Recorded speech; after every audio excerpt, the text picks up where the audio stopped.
로마서 시즌2의 첫 번째 시간입니다. 이번 시즌2는 오늘부터 성탄절 전까지 총 7차례에 걸쳐서 설교를 할 예정입니다. 로마서 시즌1이 언제 설교되었을까요? 2021년도에 한번 했었습니다. 기억이 안 나시겠죠? 네, 홈페이지에서 본문을 로마서라고 지정하고 검색을 해보시면 8편의 시즌1 설교 전문을 보실 수 있으니까 한번 읽어보시기 바랍니다. 이번 주 우리 복 있는 사람 큐티 본문이 로마서 1장 처음부터 2장 24절까지였죠. 시즌1 때 그 1장과 2장 앞부분을 2번에 걸쳐서 설교를 했었습니다. 제가 이 복 있는 사람 순서에 따라서 강해를 할 때 일반적으로는 한 성경으로 한 2-3장 정도에 한 번씩 이런 주기로 설교를 했잖아요. 그런데 그 시즌 1 때는 이 로마서 앞부분이 얼마나 중요했으면 1장에서도 하고 2장에서도 했을까 싶습니다. 제가 한번 설교했던 본문은 넘어가고 항상 새로운 본문에 대해서 설교를 하니까 이번 주 묵상했던 본문 중에 남은 본문이 오늘 우리가 읽은 이 부분입니다. 오늘은 시즌2의 첫 시간이니까 먼저 로마서 전체의 흐름을 간략히 한번 짚어보고요. 2장 12절부터 24절까지의 오늘 우리가 받은 이 본문에 대해서는 좀 더 자세히 살펴보겠습니다. 자, 로마서는 편지입니다. 사도 바울이 로마 교회의 성도들에게 보낸 편지죠. 신약 성경에서 편지글, 서신서는 한 번에 처음부터 끝까지 쭉 읽어야 됩니다. 제가 자주 말씀드렸죠. 16장이나 되는 이 긴 편지인 로마서도 분명 그렇게 한 번에 읽어야 합니다. 일관된 흐름을 우리가 찾아야 되니까요. 오랜만에 로마서를 다시 보니까 우선 그 큰 흐름부터 말씀을 드리겠습니다. 처음과 끝에 반복되는 구절을 통해서 저는 바울이 이 로마서를 쓴 목적에 대해서 말씀을 드리고자 합니다. 제일 앞에 1장 5절 그의 이름, 그러니까 예수 그리스도의 이름을 위해서 모든 이방인 중에서 믿어 순종하게 하나니라고 시작을 했어요. 믿어 순종하게. 이 표현이 핵심적인 거죠. 편지의 마지막인 16장 26절에도 이 말씀이 반복됩니다. 모든 민족이 믿어 순종하게 하시려고. 결국 바울이 로마 교회에 이 편지를 쓴 목적은 명확합니다. 하나님의 부르심을 받은 모든 성도로 하여금 성부, 성자, 성령, 삼위일체 하나님을 믿어 순종하게 하려는 것이죠. 그래서 바울은 세상 여러 나라로 다니며 예수 그리스도의 복음을 전했습니다. 마침내 그 당시에 땅끝이라고 알려져 있는 서바나, 오늘 이름으로 이제 스페인까지 가서 복음을 전하려 했습니다. 그리고 그 일을 위해서 지금 로마 교회에게 선교 후원을 요청하는 거예요. 그러려고 이 편지를 쓰고 있습니다. 편지 마지막에 가면 이런 말이 있죠. 15장 24절. 내가 서바나로 가는 길에 로마에 들려서 여러분들을 만날 것인데 여러분이 저를 그리로, 그러니까 서바나, 스페인으로 보내주기를 바랍니다. 라고요. 선교하는데 재정 후원을 해달라는 것. 그것을 지금 편지를 통해서 쓰고 있는 겁니다. 이때까지만 해도 바울은 아직 이 로마의 교회에 직접 방문해서 교제를 한 일이 없었다고 합니다. 그런데 어떻게 바울이 로마 교회에게 선교 후원해 주세요 라고 요청을 할 수 있을까요? 마지막 16장을 보면 많은 사람들의 이름이 나옵니다. 그들에게 문안을 해요. 예를 들면 바울과 동역했던 브리스가와 아굴라, 바울의 친척이라는 안드로니고와 유니아, 또 자기가 어머니처럼 여긴다는 루포의 어머니도 나옵니다. 그러니까 이미 로마 교회에는 이처럼 바울이 친하게 여기는 사람들이 있었던 겁니다. 자, 그러면 친한 사람 많으니까 그냥 선교 후원을 대뜸 하면 될까? 그건 아닙니다. 그런 인간적인 관계보다 더 중요한 것이 있는데 그게 바로 삼위 하나님과의 관계입니다. 그 내용도 역시 편지의 시작과 끝에 반복이 됩니다. 1장 8절 먼저 내가 예수 그리스도로 말미암아 너희 모든 사람에 관하여 내 하나님께 감사하는 너희 믿음이 온 세상에 전파됨이라. 로마 교회 성도들의 믿음이 소문이 다 나서 내가 안다는 거예요. 그 믿음이 뭐겠습니까? 삼위 하나님을 온전히 섬기는 믿음의 순종이 있는 그런 믿음인 거죠. 마지막 16장 19절에서도 바울은 이렇게 편지를 마무리합니다.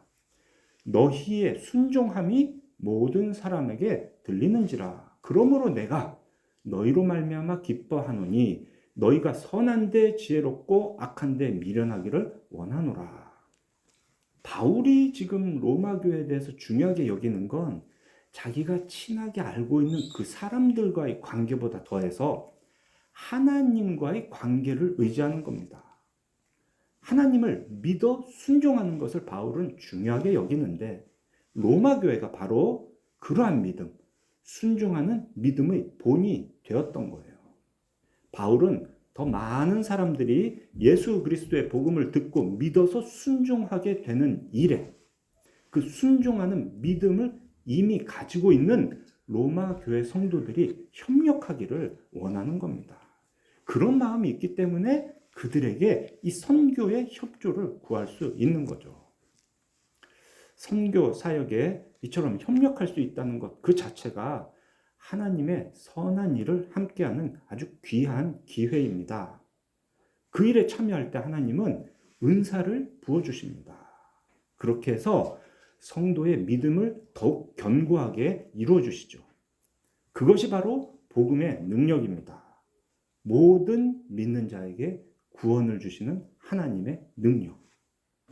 오늘 선포되는 이 말씀을 통해서 우리 중에 순종하는 믿음이 더욱 견고해지고 삼위 하나님의 은사가 풍성하게 부어지기를 간절히 구합니다. 이런 흐름 중에서 로마서의 요절이라고 할 수 있는 1장 17절 말씀이 주어지는 거예요. 복음에는 하나님의 의가 나타나서 믿음으로 믿음에 이르게 하나니 기록된 바 오직 의는 믿음으로 말미암아 살리라 함과 같으니라. 이게 아주 중요한 말씀이라 이렇게 반복을 합니다. 여기서 하나님의 의라고 표현된 말은 거룩하거나 하나님이 인자하시다 뭐 이런 식의 어떤 덕목을 말하는 건 아닙니다. 하나님께서 죄인을 구속하시기 위해 실제로 행하신 그 일들을 하나님의 의라고 바울이 지금 말을 하고 있습니다. 택하신 자들을 구원하시기 위해 독생자를 내어주신 성부 하나님께서 하신 일, 택하신 자들을 속량하시기 위해 성육신하시고 십자가에 달려 죽으신 그 성자 예수 그리스도의 일, 택하신 자들과 항상 함께 하셔서 말씀을 들을 때 그 말씀 깨닫게 하시고 말씀에 순종하도록 인도하시는 성령 하나님의 일. 이와 같이 하나님께서 죄인을 구원하시기 위해 행하신 구체적인 일들을 바로 하나님의 의라고 말합니다. 복음에는 그 하나님의 의가 드러나는 거예요. 목사는 설교를 통해서 이런 하나님의 의, 삼위 하나님의 구속 사역을 아주 분명하게 여러분들께 선포를 해야 되고요. 여러분들은 설교를 통해서 그 하나님의 일을 보셔야 되는 겁니다. 그런데 문제가 있죠. 이처럼 하나님은 우리 죄인을 구원하시기 위해 의를 행하고 계십니다. 지금까지 항상 행해 주셨어요. 그런데 사람은 어떻습니까? 오직 불의를 행함으로 하나님의 진노를 받게 된 겁니다. 그처럼 사람들의 불의한 모습이 바로 이 말씀 1장 17절 이후로 쭉 이어집니다. 1장 18절부터 3장 20절까지가 다 인간의 불의함입니다. 우선 1장 18절부터 1장 끝 32절까지에는 이방인의 죄를 보여주죠. 그리고 2장에 들어오면 유대인의 죄도 보여줍니다. 그 2장을 좀 더 자세히 보자면 1절부터 5절까지는 유대인의 악행을 말해줍니다. 남에게는 죄를 지으면 안 돼 라고 하면서 정작 자신은 그런 죄를 짓는 유대인의 악행이 기록되어 있죠. 그 다음 6절부터 11절까지는 사람이 행한 대로 보응하시는 하나님의 심판이 선포됩니다. 이 부분은 한번 눈으로 성경을 보시면서 들으시면 좋겠습니다. 6절부터 11절까지예요. 6개의 절로 구성되어 있는데 이 6개의 절이 앞뒤로 쌍을 이루고 있다는 걸 볼 수 있습니다. 먼저 제일 바깥쪽인 6절과 11절 보세요. 똑같이 하나님은 공평하게 심판하신다라는 이야기로 감싸고 있습니다. 6절, 각 사람에게 그 행한 대로 보응하신다. 11절, 하나님은 사람을 외모로 취하지 않으신다. 이 외모로 취하지 않는다는 말이 외모, 인종 이런 것과 상관없이 공평하게 대하신다는 건데 뭐에 대해 공평하실까요? 지금 공평하게 상을 주신다 뭐 이런 얘기를 하시는 게 아니죠. 심판을 공평하게 행하신다. 이 얘기가 있는 겁니다. 그렇게 6절과 11절이 하나님의 심판을 선포합니다. 다음으로 7절과 10절을 보면 두 절 모두 선을 행하는 자에 대한 이야기입니다. 선을 행하는 자에게는 영생도 주시고 또 영광, 존귀, 평강 같은 그런 좋은 걸 주신다라는 말이 위아래 반복이 되죠. 자, 그런데 반대로 악을 행하는 자에게는 심판이 임한다라는 말씀이 그 사이에 있는 8절과 9절입니다. 8절, 불의를 따르는 자에게 진노와 분노로 하시리라. 9절, 악을 행하는 각 사람의 영에는 환난과 곤고가 있을 것이다. 자, 이제 한번 생각을 해봅시다. 하나님이 선을 행하는 자에게 이러저러한 상을 주시고 악을 행하는 자에게 이러저러한 벌을 주신다 했는데 사도 바울은 지금 선을 행하는 자에게 주시는 상과 악을 행하는 자에게 주시는 심판 둘 중에 어디에 중점을 두고 글을 쓰고 있는 걸까요? 가운데 있는 게 말하고자 하는 핵심입니다. 악을 행하는 자는 심판을 받는다. 이 얘기를 하고 있는 거예요. 그리고 이 단락의 마지막 11절 다시 봅니다. 이는 하나님께서 외모로 사람을 취하지 아니하심이라. 하나님은 유대인이나 헬라인과 같은 그런 외적인 조건으로 심판을 차별하지 않으시고요. 공정하게 심판하십니다. 각 사람이 행한 대로 보응하십니다. 결국 이 얘기는 죄인은 모두 심판받는다. 그런 내용이에요. 이러한 말씀 다음에 이어지는 부분이 오늘 우리가 읽은 본문입니다. 먼저 12절부터 16절까지를 보면 율법이 없는 이방인의 죄를 다시 말하고 있죠. 그리고 17절부터 24절까지는 율법을 가졌다는 유대인의 죄가 또 기록이 되어 있습니다. 그렇다면 이방인의 죄와 유대인의 죄, 이 둘 중에서 누가 지은 죄, 어떤 죄가 더 무거울까? 물론 답은 똑같이 무겁다입니다. 11절에서 이미 말씀하셨죠. 하나님은 외모로 사람을 취하지 않으신다. 죄에 대한 심판은 어떤 조건에도 차별이 없이 공정하게 각 사람이 행한 대로 보응하십니다. 그러니 모든 사람은 죽어 마땅한 죄를 지으며 살기 때문에 심판받는 게 당연한 겁니다. 율법 없는 이방인의 죄를 좀 더 자세히 봅시다. 앞의 1장 18절부터 32절까지의 그 이방인의 죄가 나왔다 했죠. 거기 내용 보면 우상숭배라든지 동성애로 시작해서 하여튼 사람이 지을 수 있는 죄란 죄는 다 나열이 되어 있습니다. 이들에 대해서 바울은 무릇 율법이 없이 범죄한 자는 또한 율법이 없이 망한다 했습니다. 13절 보면 율법을 행하는 자라야 의롭다 하심을 얻는다라고 하죠. 자, 이 표현을 이해할 때 우리는 이 전체 흐름 안에서 봐야 되는 겁니다. 그냥 이 글자만 보고 구원은 우리가 하는 거에 달렸구나, 행위로 구원받는구나 라고 이해하시면 안 되는 거예요. 율법이 없는, 율법을 모르는 이방인도 율법의 일을 할 때가 있습니다. 예를 들자면 불신자 중에도 부모님을 지극하게 공경하는 사람이 있어요. 그런 경우는 십계명에 부모를 공경하라 라는 율법 때문이 아니고요. 그냥 그 사람이 갖고 있는 양심 때문입니다. 15절 보면 그 마음에 새긴 율법의 행위를 나타낸다 라는 표현도 있죠.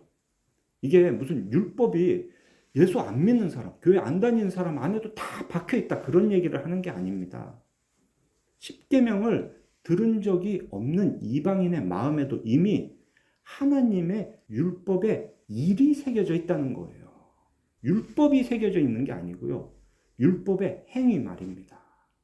마치 하나님의 율법을 지켰을 때 하는 일과 똑같은 일이 양심에 새겨져 있는 거예요.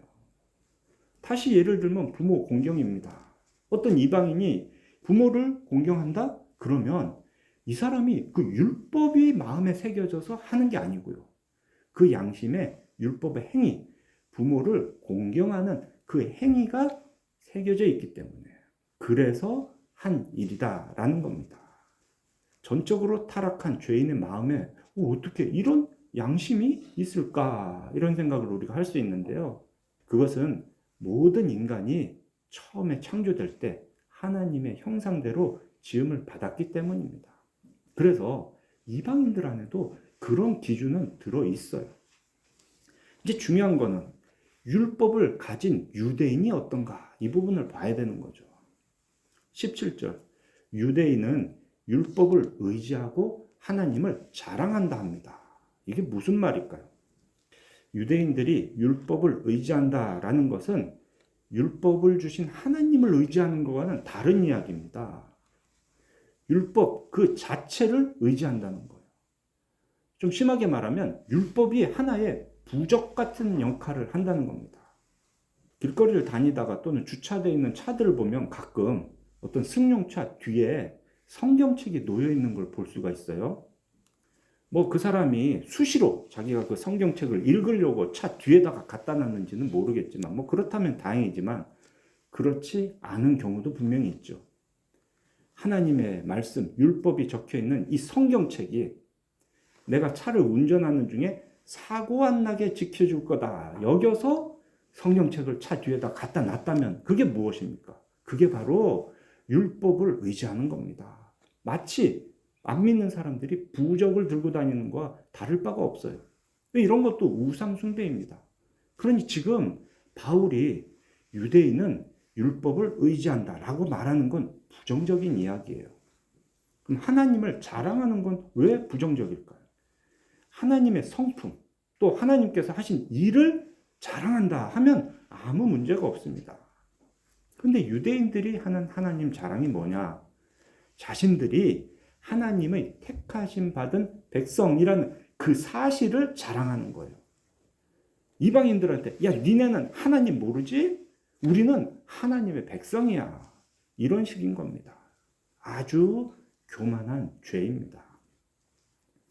이런 식으로 18절에서 24절까지에는 유대인들의 구체적인 죄들이 나열됩니다. 스스로 선생이라고 여겨서 다른 사람에게는 하나님의 율법을 가르치는데 정작 자신은 율법을 지켜 행하지 않는 것. 도둑질하지 말라고 가르치면서 자기가 도둑질하고 간음하지 말라고 가르치면서 자기가 간음하고 우상 가증이 여기면서 자기가 그 우상을 섬기는 신전의 물건을 도둑질해오는 것. 이런 건 모두 위선이고 가식이고 교만한 죄입니다. 그래서 사도 바울은 아주 준엄하게 그들 책망합니다. 23절 율법을 자랑하는 네가 율법을 범함으로 하나님을 욕되게 하느냐. 그러면서 이사야 52장 5절 말씀을 인용하죠.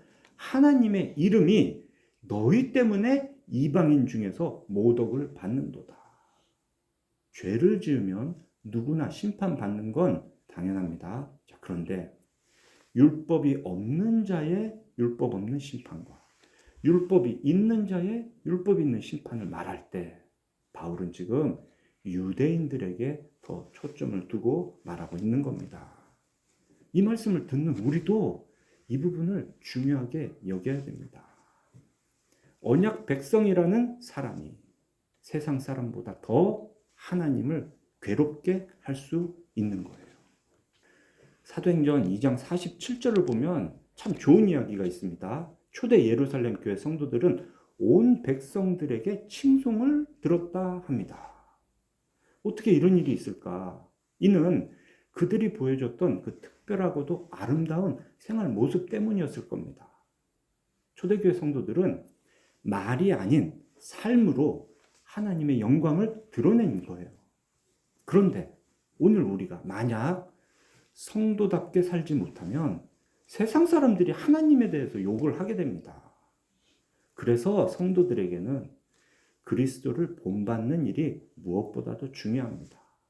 우리의 성품에서, 인격에서, 말과 생활 모든 면에서 그리스도의 모습을 우리는 보여줄 수 있어야 됩니다. 자, 이렇게 해서 2장의 말씀을 함께 좀 살펴보았는데요.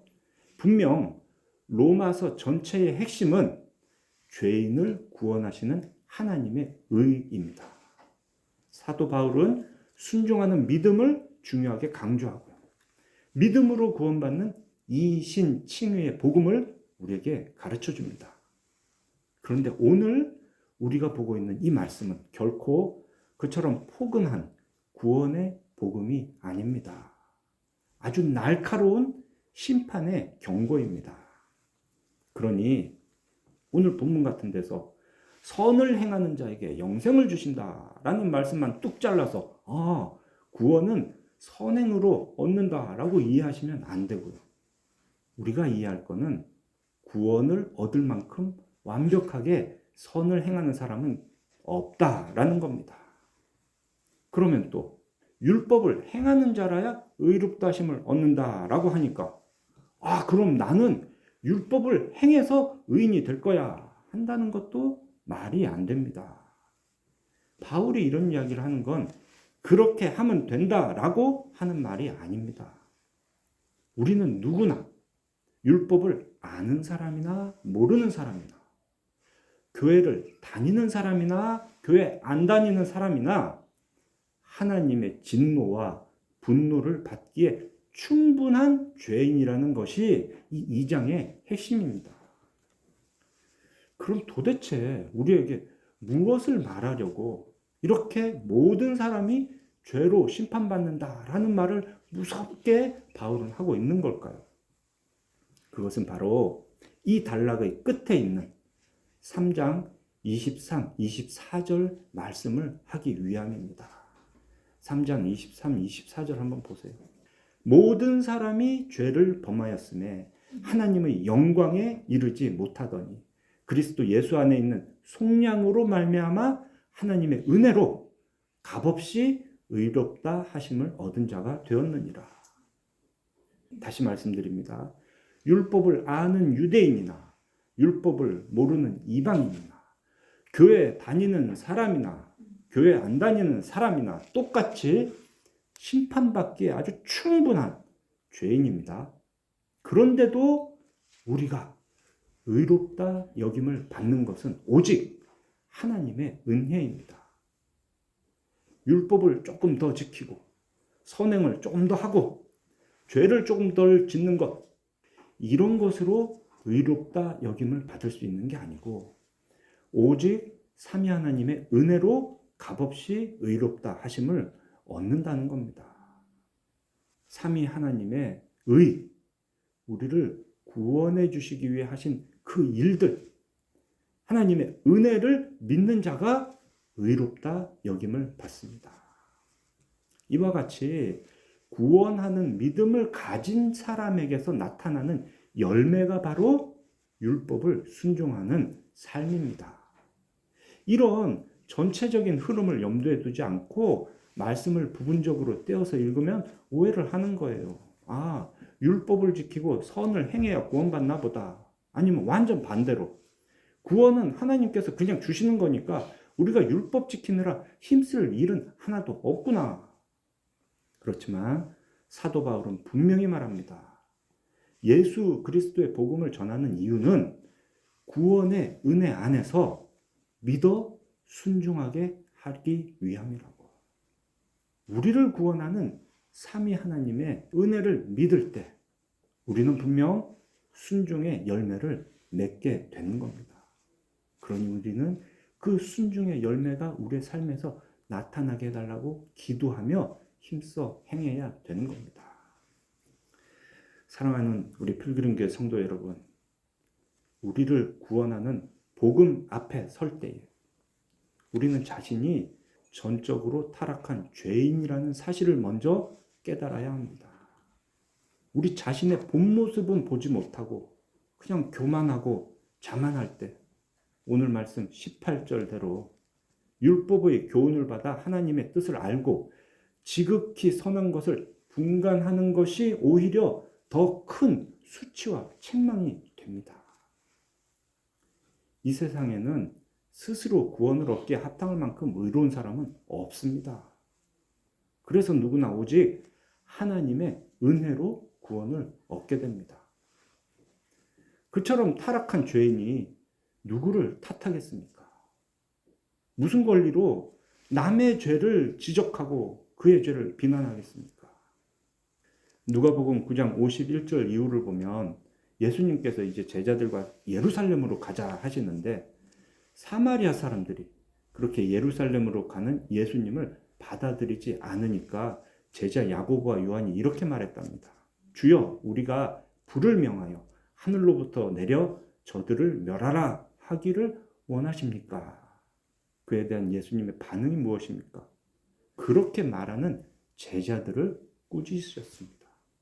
삼위일체 하나님을 믿는 우리가 순종할 것은 우리 자신이 죄를 멀리하고 선을 행하는 것입니다. 누가 죄인인가? 그런 걸 구별해가지고 그 죄인을 비난하고 심판하는 거, 이건 우리가 할 일이 아닙니다. 하나님의 공의가 이 땅에 임하기를 바라는데 정말 그 공의가 임하면 누구보다도 먼저 우리 자신이 그 하나님의 심판을 피할 길이 없다는 걸 부정할 수 없습니다. 어느 부분 하나 죄로 타락하지 않은 것이 없는 그런 똑같은 죄인인데 누가 누구를 비난하고 심판하겠습니까? 왼쪽과 오른쪽이 무슨 차이가 있고 파란색과 빨간색이 뭐가 다르겠습니까? 요나서를 보면 악한 성 니느웨에도 하나님께서 아끼시는 자들이 있었습니다. 그들 때문에 하나님은 마음이 아프셨어요. 그래서 요나가 할 일은 하나님의 회개의 복음을 그들에게 선포하는 것뿐이었습니다. 그들이 어떻게 망하나를 보고 있으면 안 되는 거였어요. 기독교를 박해하는 이슬람이나 공산주의는 분명 악한 세력입니다. 그렇지만 그 안에도 하나님께서 아끼시는 자들이 있습니다. 그렇다면 오늘날 하나님의 백성은 무엇을 해야 합니까? 다만 그들에게 복음을 전하고 사랑을 행해야 되는 겁니다. 만약에 그들로 인해서 나쁜 영향을 받을 것이 염려가 된다면 그때 우리가 할 일은 더욱 말씀을 묵상해서 하나님의 뜻을 깨닫고 굳건한 믿음 주시기를 기도해야 되는 거지. 그들을 우리 곁에서 몰아낸다고 이 문제가 해결되는 게 아닙니다. 나그네를 배척하고 이웃을 미워하는 그런 우리의 태도로 인해서 오히려 하나님의 마음만 더 아프게 하고 하나님의 이름이 세상에서 더욱 모욕을 받게 될 뿐입니다. 죄인을 심판하시는 공의의 하나님을 피하지 맙시다. 하나님의 말씀 앞에서 전적으로 타락한 우리의 본 모습을 똑바로 보시기 바랍니다. 오호라, 나는 공고한 사람이로다. 이 사망의 몸에서 누가 나를 건져내랴. 사도 바울의 이러한 탄식이 오늘 우리의 입에서도 새어 나오기를 바랍니다. 그런 후에야 이제 그리스도 예수 안에 있는 자에게는 결코 정죄함이 없다는 선언이 기쁨으로 터져 나올 수 있습니다. 어찌할 수 없는 내 자신의 모습에 절망하는 사람이 그리스도 예수 안에 있는 생명의 성령의 법이 죄와 사망의 법에서 나를 해방하였다라는 그 은혜에 진심으로 감사할 수 있습니다. 오직 겸손한 마음으로 말씀과 기도를 통해 부어주시는 그 은사를 받아서 순종하는 믿음이 더욱 굳건해지는 우리 모두가 되시기를 삼위일체 하나님의 이름으로 축원합니다.